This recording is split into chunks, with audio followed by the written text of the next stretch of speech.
Assalamualaikum warahmatullahi wabarakatuh. Alhamdulillahirabbil alamin wassalatu wassalam ala asyrafil anbiya'i wal mursalin wa ala alihi wa ashabihi ajma'in.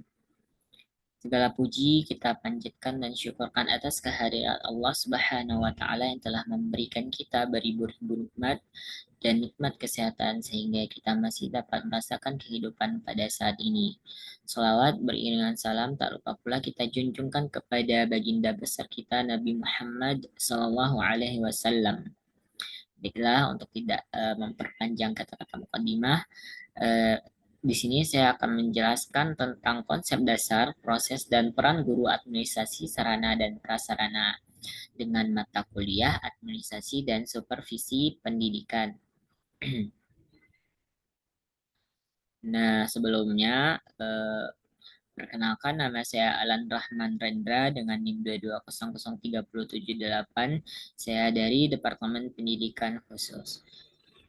Baiklah, untuk materi yang pertama yaitu tentang konsep dasar administrasi sarana dan prasarana.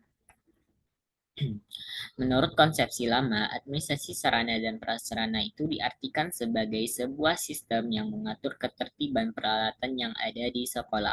Menurut konsepsi modern, administrasi sarana dan prasarana itu adalah suatu proses seleksi dalam penggunaan sarana dan prasarana yang ada di sekolah.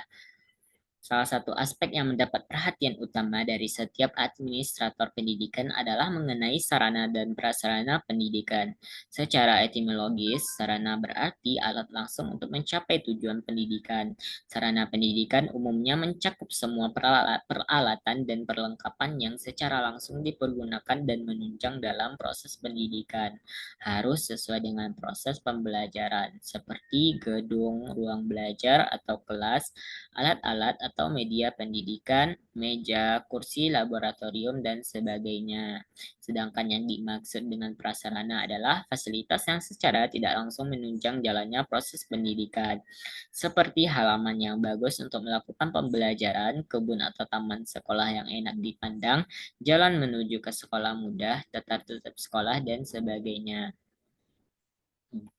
Administrasi sarana dan prasarana pendidikan merupakan seluruh proses yang direncanakan dan diusahakan secara sengaja dan bersungguh-sungguh, serta pembinaan secara kontinu terhadap benda-benda pendidikan agar senantiasa siap pakai dalam PBM, sehingga PBM semakin efektif dan efisien guna membantu tercapainya tujuan pendidikan yang telah ditetapkan. Fasilitas atau benda-benda pendidikan dapat ditinjau dari fungsi, jenis, dan sifatnya.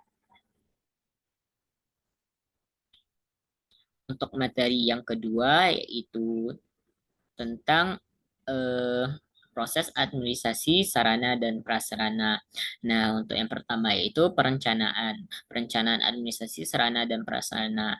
Perencanaan administrasi sarana dan prasarana pendidikan merupakan suatu proses analisis dan penetapan kebutuhan yang diperlukan dalam proses pembelajaran sehingga muncullah istilah kebutuhan yang diperlukan dan kebutuhan yang menunjang. Dalam proses perencanaan ini harus dilakukan dengan cermat dan teliti baik berkaitan dengan karakteristik sarana dan prasarana yang dibutuhkan, jumlahnya, jenisnya, dan kendalanya, manfaat yang didapatkan, beserta harganya.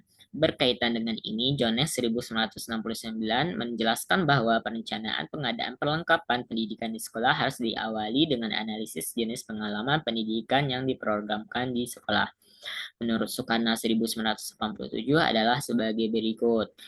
Yang pertama, menampung semua usulan pengadaan perlengkapan sekolah yang diajukan oleh setiap unit kerja dan menginventarisasi kekurangan perlengkapan sekolah. Yang kedua, yaitu menyusun rencana kebutuhan perlengkapan sekolah untuk periode tertentu, misalnya untuk 1 semester atau 1 tahun ajaran. Yang ketiga, yaitu memadukan rencana kebutuhan yang telah disusun dengan perlengkapan yang tersedia sebelumnya. Keempat, yaitu memadukan rencana kebutuhan dana atau anggaran sekolah yang tersedia.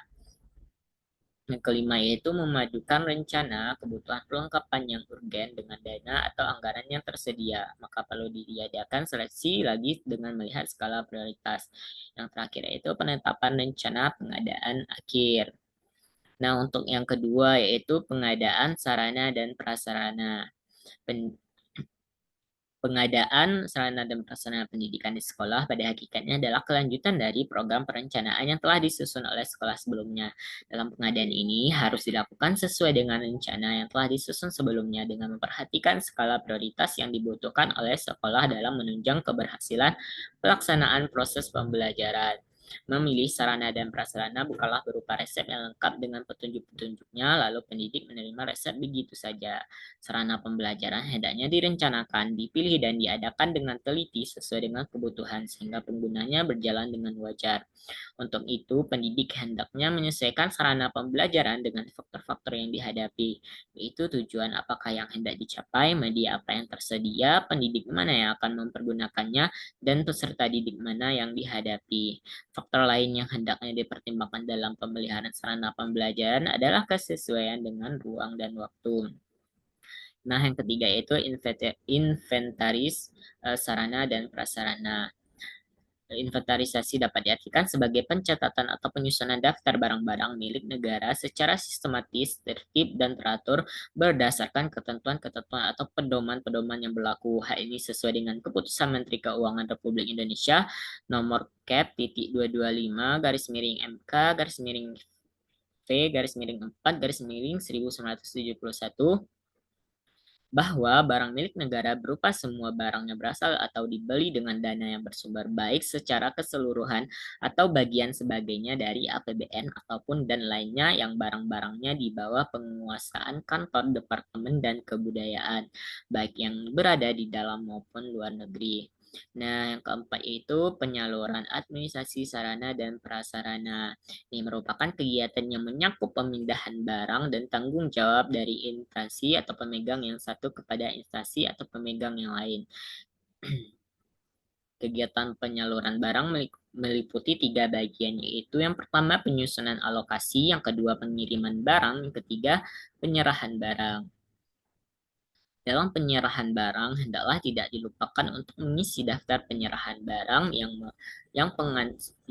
barang, surat pengantar, faktur, tanda terima penyerahan barang, biaya pengiriman, dan sebagainya. Yang keempat yaitu pemanfaatan dan pemeliharaan administrasi sarana dan prasarana.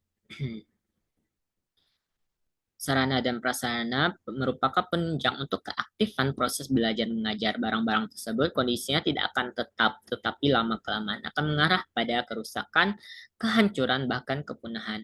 Namun, agar sarana dan prasarana tersebut tidak cepat rusak atau hancur, diperlukan usaha pemeliharaan yang baik dari pihak pemakainya. Pemeliharaan atau maintenance merupakan suatu kegiatan yang kontinu untuk mengusahakan agar sarana dan prasarana pendidikan yang ada tetap dalam keadaan baik dan siap untuk digunakan. Pemeliharaan adalah suatu kegiatan dengan pengadaan biaya yang termasuk dalam keseluruhan anggaran persekolahan dan diperuntukkan bagi kelangsungan serta furniture termasuk penyediaan biaya bagi kepentingan perbaikan dan pemugaran. Yang keenam yaitu penghapusan administrasi sarana dan prasarana.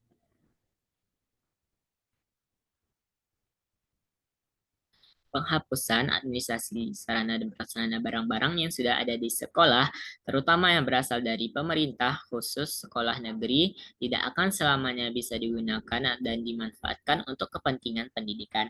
Hal ini dikarenakan rusak berat sehingga tidak bisa digunakan lagi. Barang tersebut sudah tidak sesuai dengan kebutuhan dan keadaan. Biaya pemeliharaan yang tinggi, jumlah barang tersebut berlebihan sehingga tidak bisa dimanfaatkan dan nilai guna barang tersebut tidak perlu dimanfaatkan.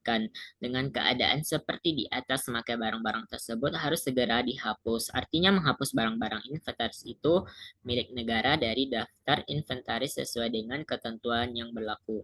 Dengan adanya penghapusan ini, maka barang tersebut dibebaskan dari biaya perbaikan dan pemeliharaan.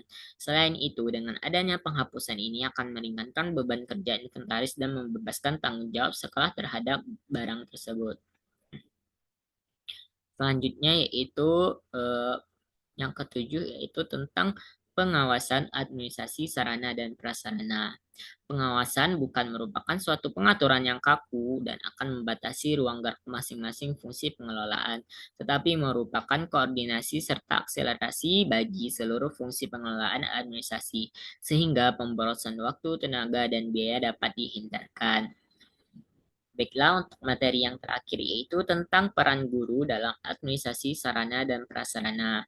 Peranan guru dalam administrasi sarana dan prasarana pendidikan adalah dimulai dengan perencanaan, pemanfaatan, pemeliharaan, serta pengawasan penggunaan prasarana dan sarana.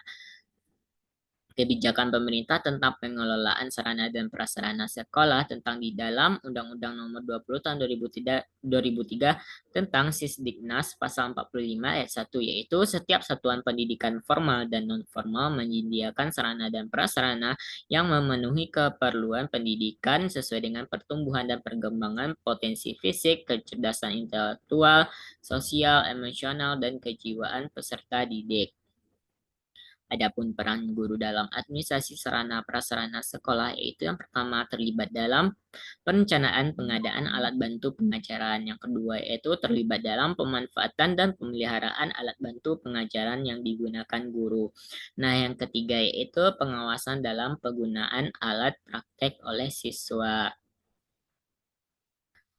Kesimpulan dari makalah yang saya bikin yaitu sarana adalah segala sesuatu yang dapat dipakai sebagai alat dalam mencapai maksud atau tujuan. Sedangkan prasarana adalah segala sesuatu yang merupakan penunjang utama terselenggarakannya suatu proses, suatu usaha atau pembangunan. Dengan demikian dapat ditarik suatu kesimpulan bahwa administrasi sarana dan prasarana pendidikan adalah semua komponen yang secara langsung maupun tidak langsung menunjang jalannya proses pendidikan untuk mencapai tujuan dalam suatu pendidikan. Baiklah, terima kasih atas perhatiannya. Mungkin itu saja yang bisa saya jelaskan dalam pertemuan kali ini. Kurang dan lebihnya saya mohon maaf. Sebelumnya saya mengucapkan terima kasih. Wassalamualaikum warahmatullahi wabarakatuh.